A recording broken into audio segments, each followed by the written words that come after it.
let's just jump right in. Think about this for a second. Almost every piece of modern technology we rely on, I'm talking about your smartphone, an F-35 fighter jet, giant wind turbines, even nuclear submarines, they all run on a special set of elements. Now, what if I told you that one single country controls almost the entire supply of those elements? Well, that's not a hypothetical, it's the world we live in right now. People have literally called it a periodic table chokehold. We're talking about 17 rare earth elements, stuff with wild names like neodymium and dysprosium. And look, these aren't just some obscure minerals. They are the absolute bedrock of our high-tech world. And China has spent decades methodically building a near-total monopoly over every single one of them. So, to really get what's at stake here, we have to understand just how vital these elements are. This isn't just a story about rocks and minerals, you know? It's about the essential building blocks for global power and for who leads the world in technology. I mean, the sheer scope of this dependency is staggering. We're talking about the crown jewels of technology, for both the military and for civilian life.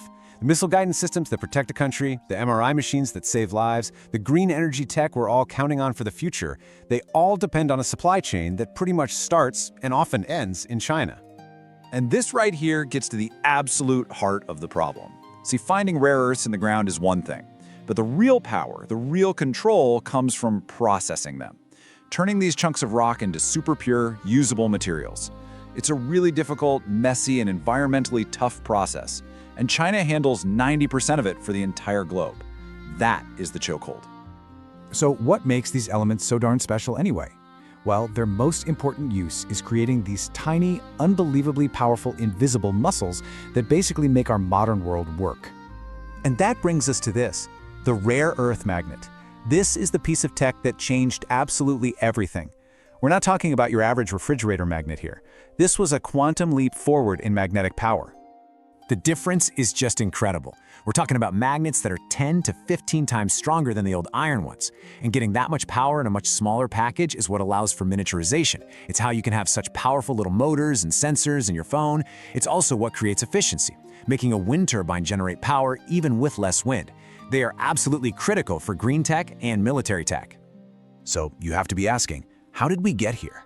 How did one country manage to get such complete and total dominance? Well, this was no accident.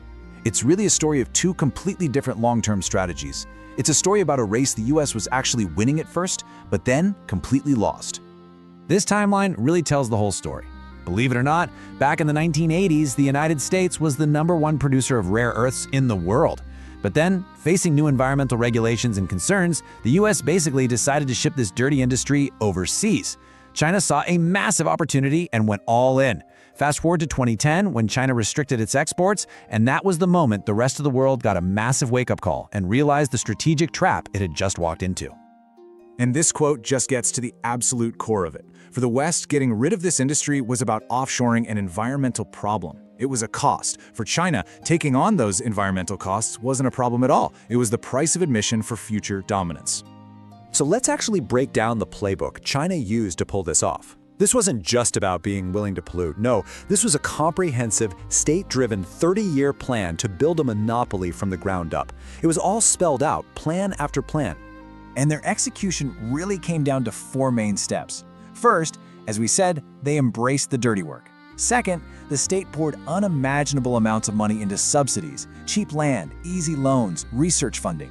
Third, they built all the massive infrastructure you need, water, transportation, and tons of low-cost energy to fuel it all.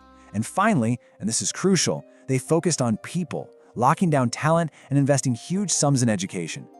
And this, right here, is where the long-term challenge becomes so incredibly clear. In one recent year, the entire United States graduated just 327 people in mining and mineral engineering. Now compare that to one single university program in China, which produced 1,500 graduates. You just can't compete in an industry if you don't have the trained people to actually run it. And there it is, the result of that 30-year plan, 92%. That is China's share of the final, most valuable product, the magnets themselves. They don't just dig this stuff up or refine it, they've mastered and now completely dominate the entire supply chain, from the dirt all the way to the final device. So, what do you do once you have that kind of leverage over the entire global economy? Well, you start to use it. And that's exactly what's happening. China is now actively cashing in on its chokehold, wielding it as a really powerful tool of geopolitical influence. And we are seeing this play out right now. They've rolled out strict export controls that specifically target the defense and semiconductor industries of their rivals. It's a huge pressure point in any trade negotiation. And they know full well that Western countries have very limited stockpiles that would run out fast, which only makes China's position stronger. And China isn't just sitting back and relying on what it has at home. Through its massive Belt and Road Initiative, it has pumped over $96 billion into mining projects all around the world. It's sourcing raw materials from Africa, from Latin America, from all over Asia, effectively expanding its control far, far beyond its own borders. Which brings us to the final and most critical question. The US and its allies are now trying to build up their own capabilities at warp speed, but they're playing catch-up against a rival that has a 30-year head start and controls nearly every single part of the supply chain.